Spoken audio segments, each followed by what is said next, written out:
머리 깎았습니다. 예. 예. 뭐 깎았다는데 다 잘 어울린다 그러셔야죠. 그렇죠? 뭐죠?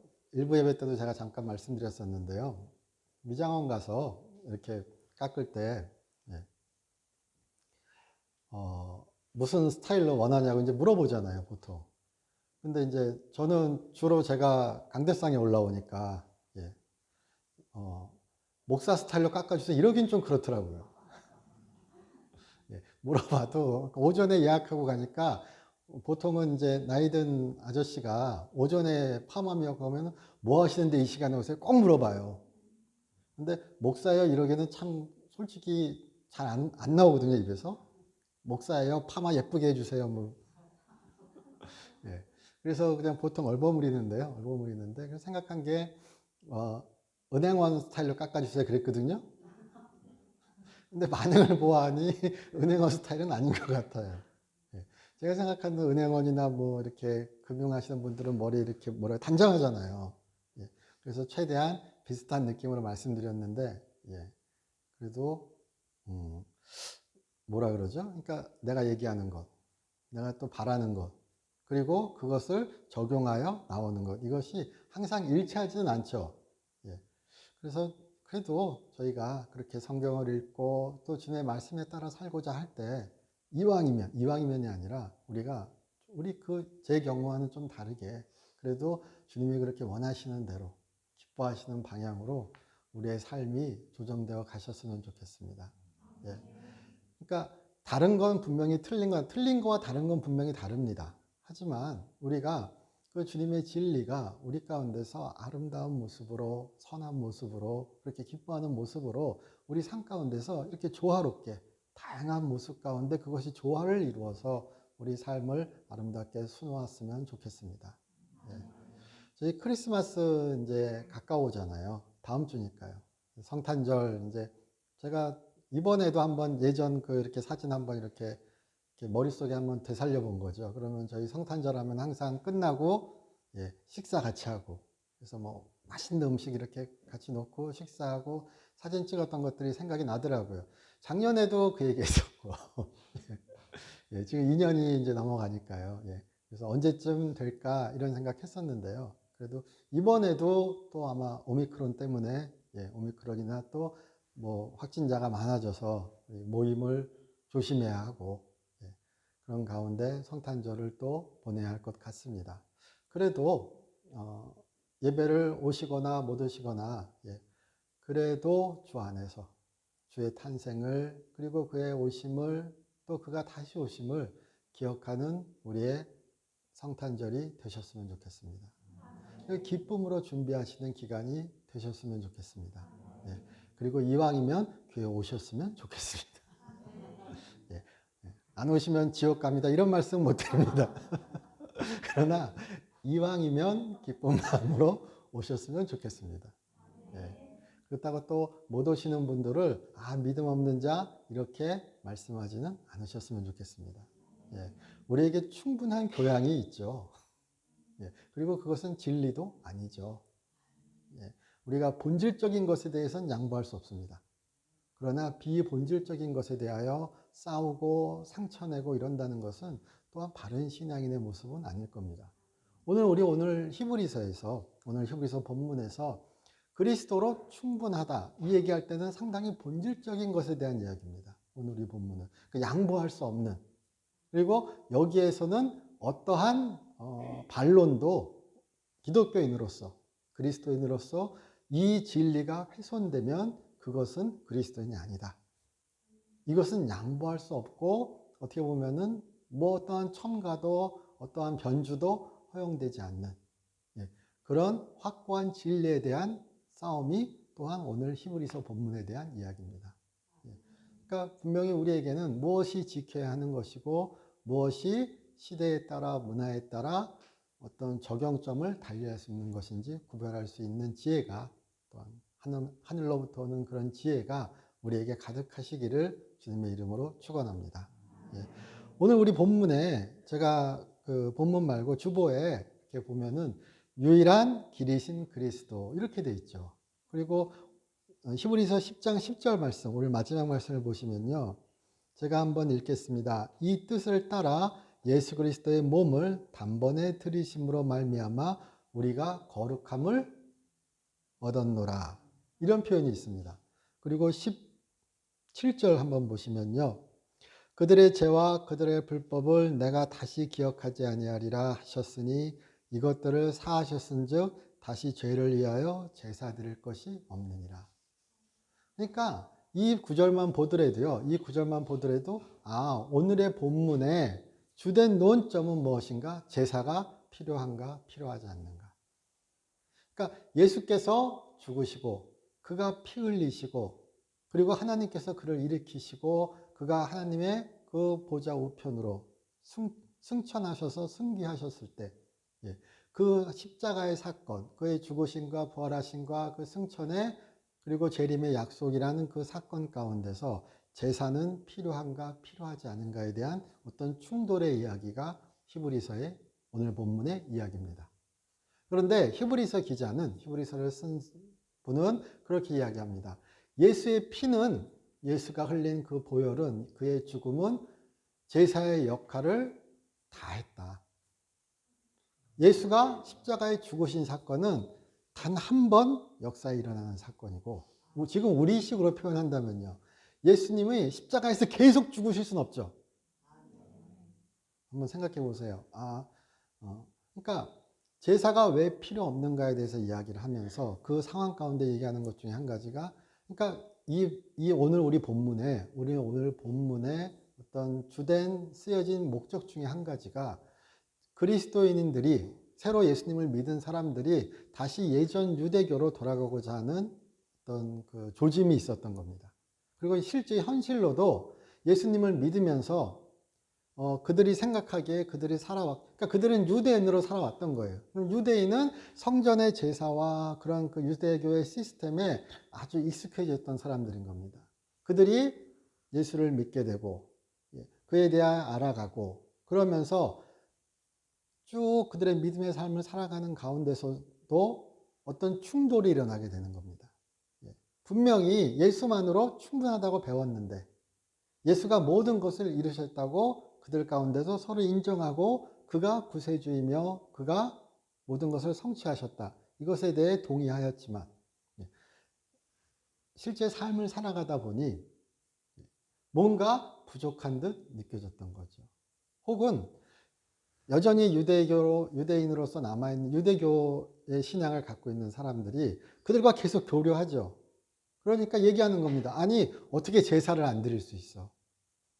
너희가 예수라고 예수만 있으면 된다고 얘기하지만 봐라. 야, 하나님께서 미리 구약에서 그렇게 제사 율법을 우리에게 허락하시면서 제사란 제도를 마련해 주셨는데, 야, 이왕이면 예수님 더하기 제사까지 하면 얼마나 더 좋냐.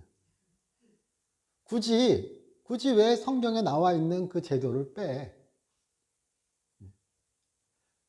우리 보면은 무슨 소리야? 이렇게 얘기했지만요. 한번 생각해 보시면은 네가 예전에 잘 그 제사로도 그렇게 하나님이 기뻐하신다고 배웠고 너도 믿었고 우리 그렇게 여전히 살아가고 있는데 우리 서로 싸울 게 아니라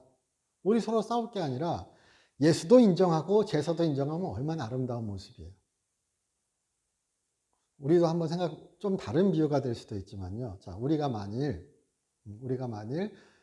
구원은 오직 예수에게만 있다. 이거는 우리의 고백이죠. 그런데 자, 우리 가장 비근한 예로 뭐 유대교를 만약 들어봅시다. 여전히 유대교는 있으니까요. 모습은 변하였지만 여전히 유대교는 있어요. 그럼 자, 우리가 생각할 때요. 자, 그러면 분명히 우리의 고백은 구원은 예수만을 통해서 가능하죠. 예수를 구원자로 고백하지 않는 자는 하나님의 구원을 맛볼 수가 없습니다. 그러나 분명히 우리가 또 인지해야 될 것은 기독교는 유대교로부터 나온 종교예요. 예수님은 유대인이셨어요. 그리고 유대교는 여전히 하나님을 믿어요. 그럼 우리는 예수를 안 믿고 예수님을 인정하지 않고 하나님을 믿는 유대인은 천국 갈까요? 이런 편제가 유치한가요? 우리는 그것을 인정해야 될까요? 지금 이 제사와 비슷한 거예요. 예수만 길이다. 예수만이 유일한 하나님께 이르는 길이다. 방법이다. 구원은 여러 곳에 존재한다. 하나님께서 얼마나 세상을 사랑하시는데 불교를 통해서도 이슬람교라 그래야 되나? 제가 용어를 솔직히 모르겠습니다. 그렇게 그러면 아니 이슬람도 하나님입니다. 알라도요 하나님이에요. 그럼 이슬람을 통해서도 뭐 불철을 통해서도 아니면 힌두교를 통해서도 뭐 가까운 예로 유대교를 통해서도 하나님은 그 모든 것을 허락하신다. 이러면 참 기독교인의 입장에서는 곤란해지는 거죠. 그건 우리가 인정할 수 있고 허용할 수 있는 범위를 벗어나는 거죠. 그것은 양보할 수 없는 진리죠. 여기에 마치 제사가 그런 것과 비슷한 겁니다. 아무것도 아닌 것 같고 오히려 다 같이 인정하고 서로 싸우지 않고 지내면 좋은 것이지. 그러나 그렇게 합쳐지는 순간 복음이 훼손된다. 그리스도는 계속 죽으셔야 한다. 그러나 예수께서는 성경은 그리고 지금 이 당시는 성경이 쓰여질 때니까요. 예수의 죽음의 의미는 그의 피 흘심의 의미는 모든 제사가 더 이상 필요 없다는 것을 확증하였기 때문에 그리고 그의 죽음은 제사의 역할을 한 번에 다 이루신 거기 때문에 근데 제사의 역할은 무엇인가 그럴 때 여기 나와 있는 것처럼 이것들을 사하셨은 즉 다시 죄를 위하여 제사 드릴 것이 없느니라. 근데 여기에 있는 의미는요. 제사는 어떻게 보면요. 하나님께 나아가기 위한 준비 같은 겁니다. 여기 우리 오늘 본문을 읽다 보시면은 온전하여졌느니라, 뭐 완전하여졌느니라 이런 표현이 종종 나옵니다. 히브리서에는요. 그런데 완전하여졌다, 온전하여졌다를 우리가 흠이 없다, 아니면 죄를 짓지 않는다, 무결점의 존재다 이런 의미라기보다 물론 제사의 의미에서는 흠이 없는 제물 이런 말을 쓰잖아요. 근데 흠 없는 제물 이런 말을 쓰지만 죄가 없는 제물 그런 표현을 쓸 때도 있지만 오늘 우리가 읽은 본문에서 그리고 뒤에 본문에서 온전해졌다는 의미는 죄가 없다 이런 의미라기보다 오히려 다르게 얘기하는 것은 하나님께 다가갈 수 있도록 준비시킨다. 하나님께 받아들여질 수 있도록 준비시킨다. 그게 바로 예수의 십자가입니다.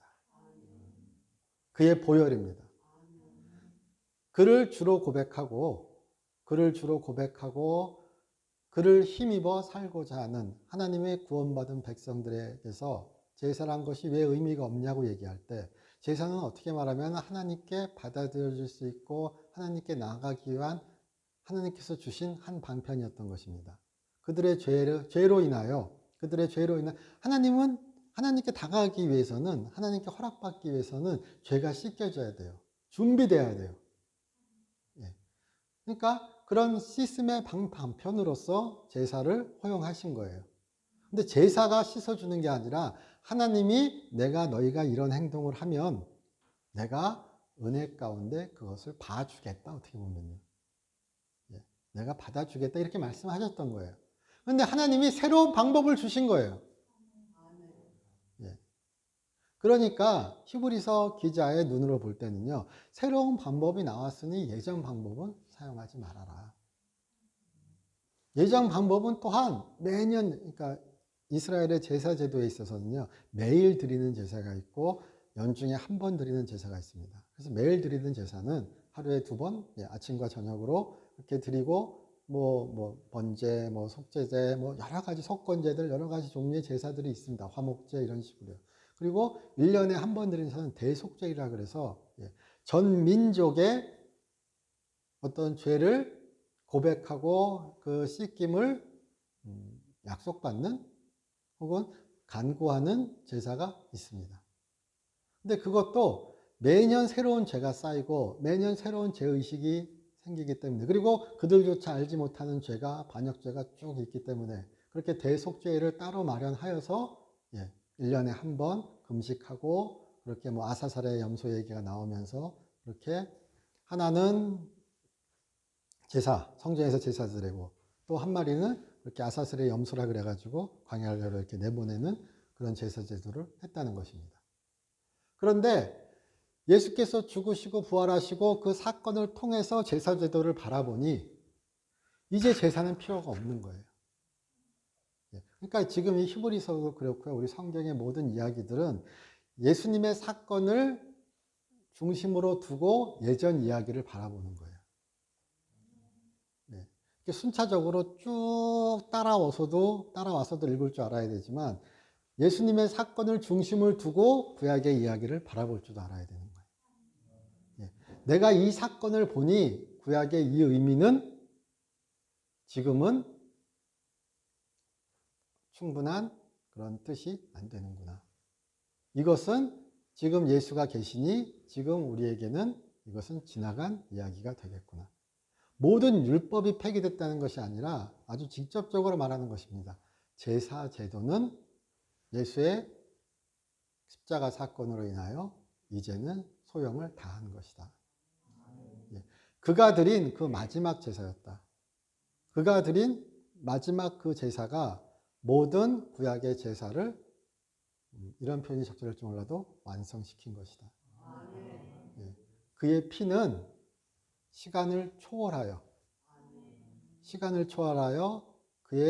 그를 주로 고백하는 모든 사람들을 주께 데려가는 그런 제사제도의 역할을 하는 것이다. 그렇게 어떤 상징의 의미 그런 것을 한번 보았으면 좋겠습니다.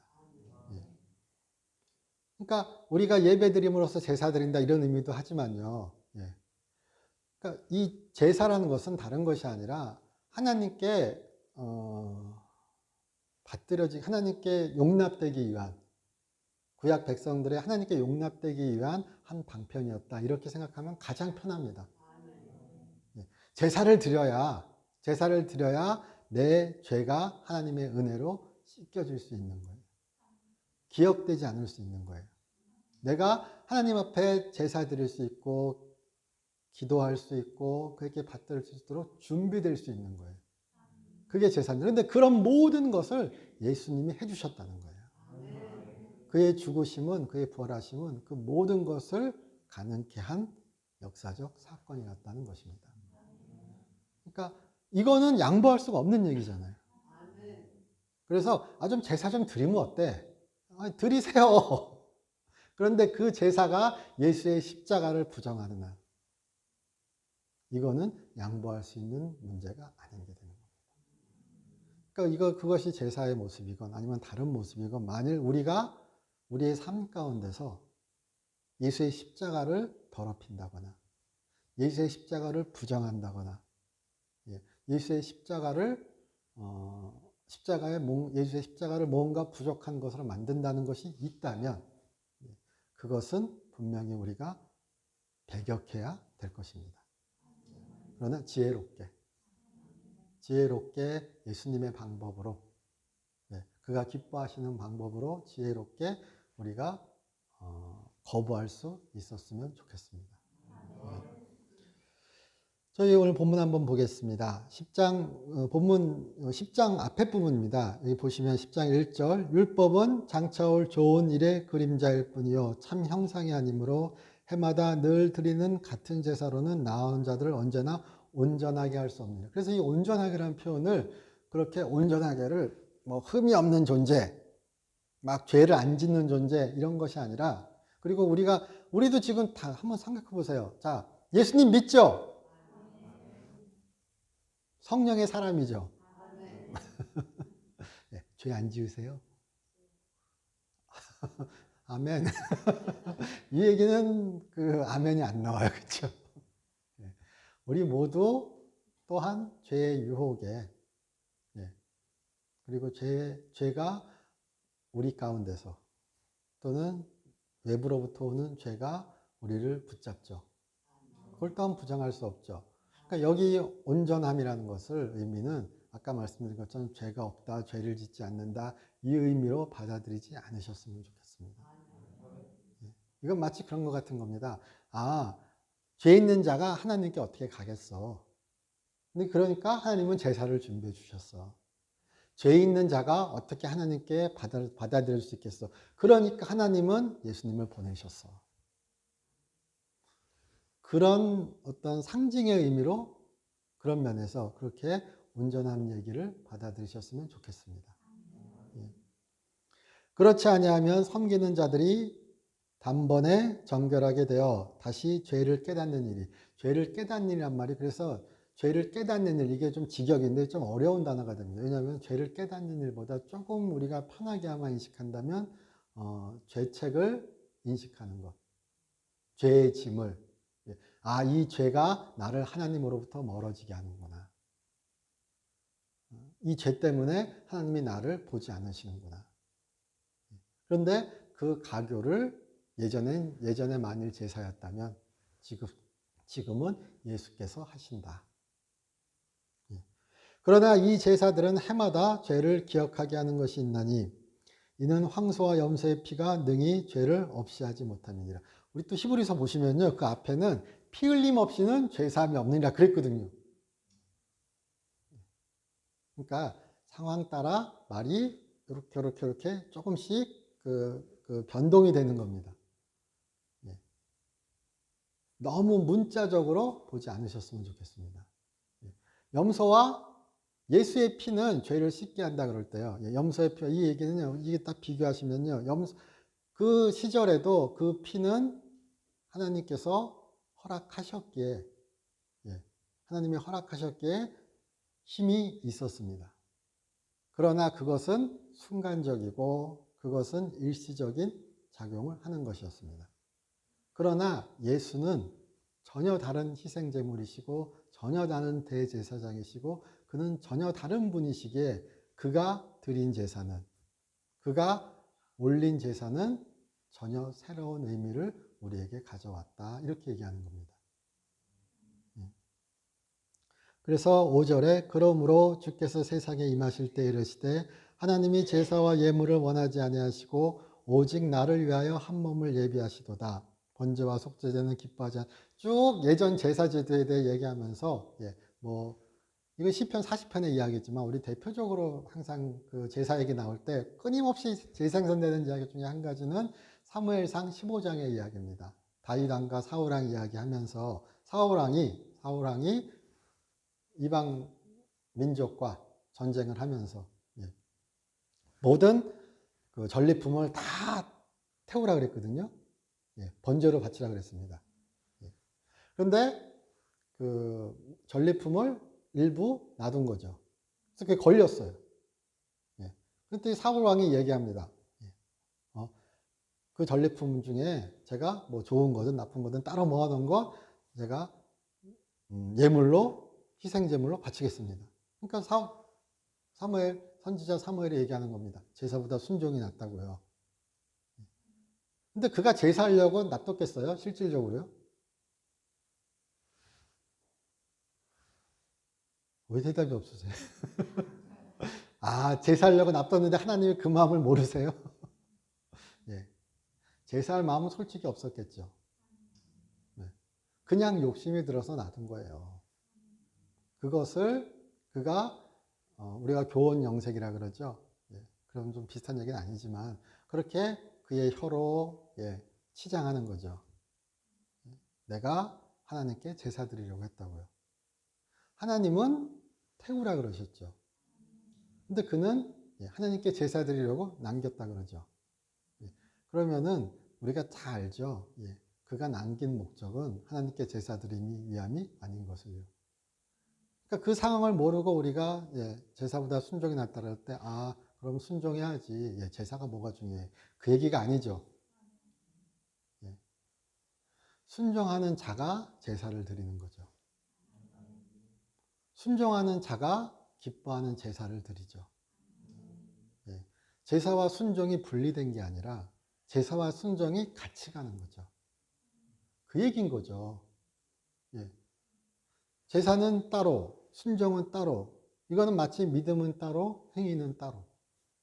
믿음과 행위가 같이 가는 것처럼 제사와 순종이 같이 가는 것처럼 그렇게 엮여서 돌아가는 것이지 우리가 그냥 이 문구들을 너무 분리돼서 보지는 않았으면 좋겠습니다. 그리고 여기서는 무엇을 이야기하기 위해서 이 문구를 사용하는가 우리가 생각해 보신다면, 그렇게 대제사장들이, 사람들이 드렸던 제사는 부족한 자들이 드리는 제사이기 때문에 그 제사는 계속 반복돼야 됐지만, 예수가 대제사장으로서 드린 제사는 그는 하나님의 모든 뜻을 그의 죽으심으로 죽기까지, 순종하여 죽기까지 행하셨던 분이시므로 그가 순종하는 자였기에 그가 드린 제사는 온전하다. 이 얘기를 하는 거예요. 사람이 순종하지 못하는 자가 드렸던 제사와 말 그대로 진짜 온전한 죄가 없는 자가 드린 제사는 다르다. 그래서 이런 면에서도 제사 제도는 지나간 제도다. 이렇게 얘기하는 것으로 받으셨으면 좋겠습니다. 그래서 7절입니다. 이에 내가 말하기를 하나님이여 보시옵소서. 두루마리책에 나를 가리켜 기록된 것과 같이 하나님의 뜻을 행하러 왔나이다. 근데 또 우리 다시 생각해보면 하나님의 뜻을 행하러 왔나이다. 순종이죠. 근데 또 다르게 얘기하면 하나님의 뜻을 행하러 행왔나이다. 제사죠. 죄를 위하여 죄를 사하여 주시는 제사가 십자가에서 일어났죠. 이것들을 사하셨은즉 17절입니다. 18절 이것들을 사하셨은즉 다시 죄를 위하여 제사 드릴 것이 없나이다. 그는 또한 우리 지금 여기 히브리서 용어로 만일 제가 좀 상상을 보태서 말씀드린다면 그는 완전한 제사를 드리기 위하여 또한 오신 것이죠. 그래서 그 제사를 드렸습니다. 그러니까 더 이상 과거로 돌아갈 필요가 없다. 더 이상 유대교의 그 제사 제도는 너희들이 그렇게 살아왔고 너희들이 하나님께 인정받을 수 있는 그 중요한 제도였던 제사는 이제 더 이상 하나님께 인정받지 못한다. 그때도 인정됐고 지금도 인정된다. 그것이 아니다. 제사는 폐지되었다. 그러니까 우리가 지금도 제사를 지내지 않죠. 희생제물을 우리가 바치지 않죠. 그래서 사도 바울도 얘기하죠. 너희 삶을, 너희 몸을 산 제물로 바치라고요. 그것은 제사와 순종이 따로가 아니라 제사와 순종이 또한 그렇게 그러니까 제사와 순종이 따로도 아니고 합쳐져서 하나도 아닙니다. 밧줄이 꼬여지듯이 이렇게 그렇게 꼬여져서 그렇게 조화로운 모습으로 제사와 순종이 같이 가야 된다는 것인 거죠. 그래서 너의 삶을 산 제물로 드리라도 그렇게 받으셨으면 좋겠습니다. 우리가 삶만 열심히 살고 예배는 제사를 만약 예배라고 또 생각해 보신다면 예배는 따로 봐도 돼. 이게 아니라 제사 우리의 삶과 예배의 삶이 같이 조화롭게 맞물려서 돌아가셨으면 좋겠습니다. 그래서 8절입니다. 9절입니다. 그 후에 말씀하시기를 보시옵소서 내가 하나님의 뜻을 행하려 왔나이다 하셨으니 그 첫째 것을 폐하심은 둘째 것을 세우려 하심이라. 이 뜻을 따라 예수 그리스도의 몸을 단번에 들이심으로 말미암아 우리가 거룩함을 얻었도다. 그래서 성경에서 우리가 거룩함이라고 얘기할 때도요. 항상 얘기되는 것 중에 기본적인 의미는 구별하셨다는 거죠. 그러니까 계속 그 의미에 충실한 거예요. 하나님이 예수 그리스도로 말미암아 너희를 구별하셨다. 너희를 부르셨다. 너희를 용납하신다. 그가 새롭고 완전한 길을 여셨다. 그러니까 다른 길은 허락되지 않는다. 그래서 여기 뒤에 쭉 나올 때 여기 뒤에 보시면요. 이 10장에서도 그렇고요. 너희가 믿음의 소망을 잘 붙들어라. 믿음의 소망을 붙잡고 인내로서 우리 다 같이 경주하자. 믿음의 선진들을 보아라. 아브라함도 뭐 요셉도 뭐 다른 선진들도 그렇게 소망을 붙잡고 살아가지 않았느냐. 우리도 그렇게 살아가자. 그러니까 결국 이 10장에서 나중에 보시면요. 의인은 믿음으로 살리라 이런 표현이 다시 또 인용됩니다. 그러니까 제사제도 다른 사도 바울의 이야기에서는 뭐 할례든 아니면은 절기를 지키는 것이다. 뭐 이런 것들이 다 중요한 것이 아니라 이제 중요한 것은 무엇인가? 그전에 중요했고 지금도 중요하지만 더 강조돼야 되는 것은 무엇인가? 믿음을 가지고 가자. 믿음을 가지고 살아가자. 예.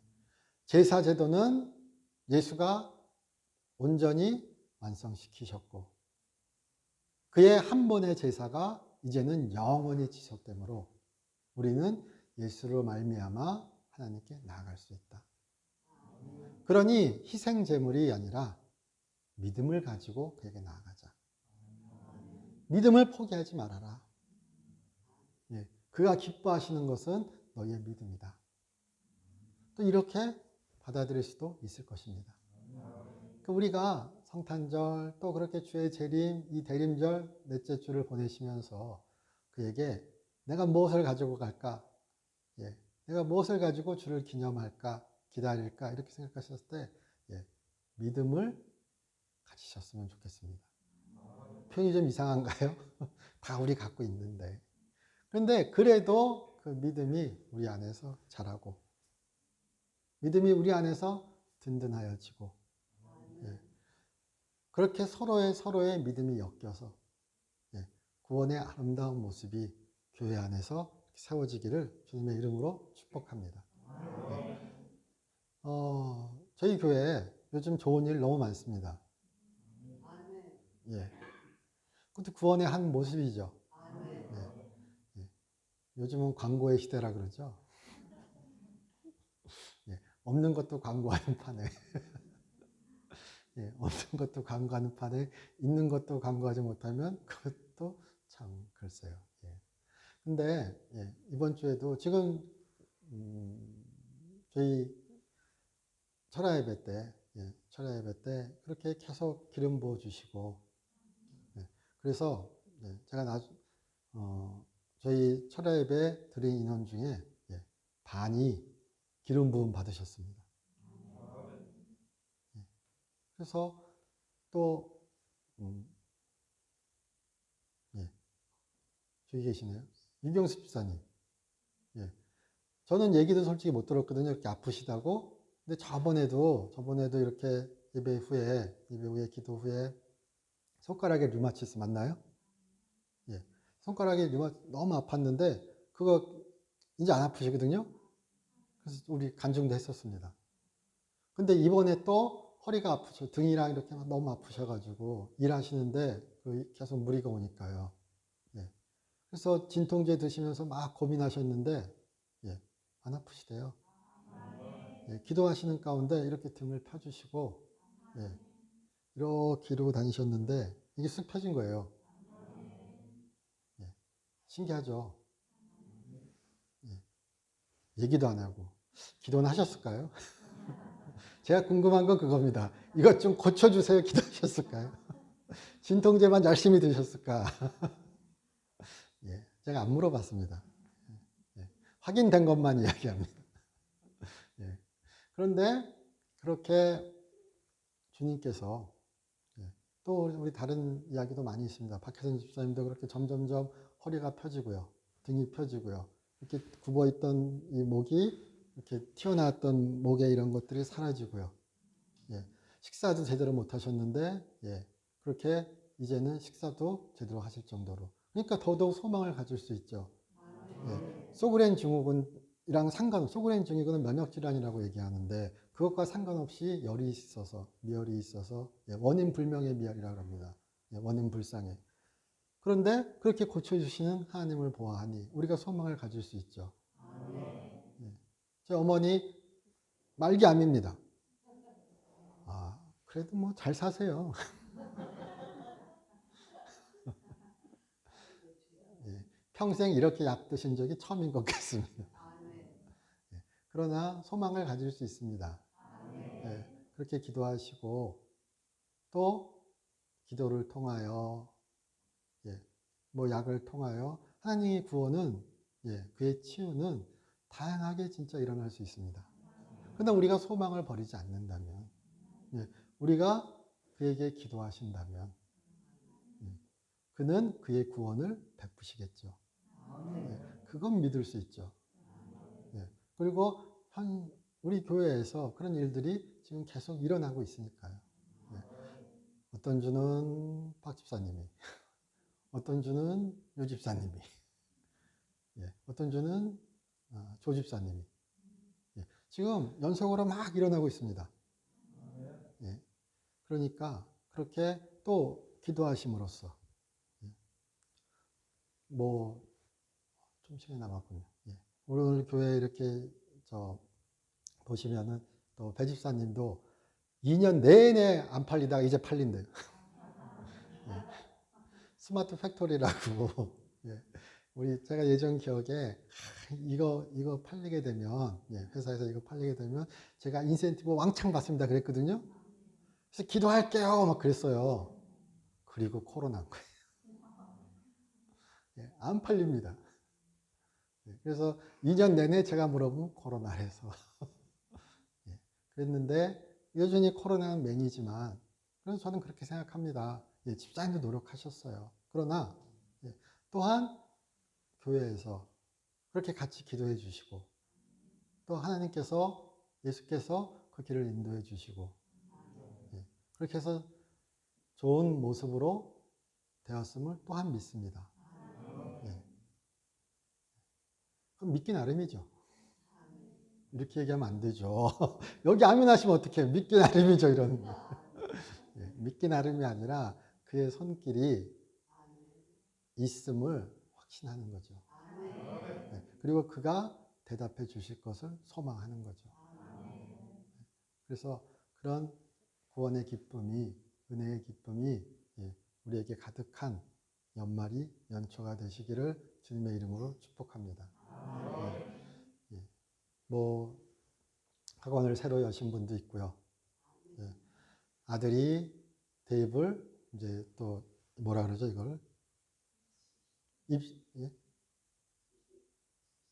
수시 정시니까 지원, 대입 지원이요. 대입 지원하는 집사님도 있고요. 그러니까 기도해 달라는 얘기예요.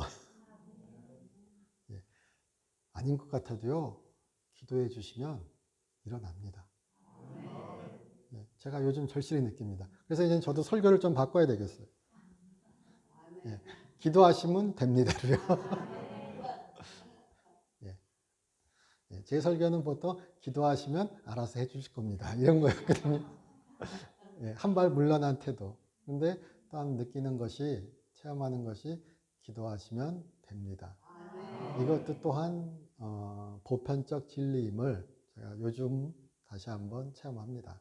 그러니까 그에게 기도하시고 그를 아시는 그런 기쁨이 삶 가운데 가득하시기를 주님의 이름으로 축원합니다.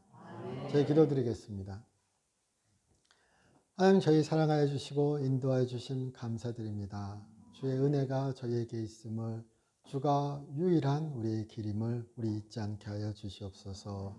주로 인하여 기뻐하고 주로 인하여 구원받은 우리 되게 하여 주시옵소서. 주 예수 그리스도의 이름으로 기도드립니다.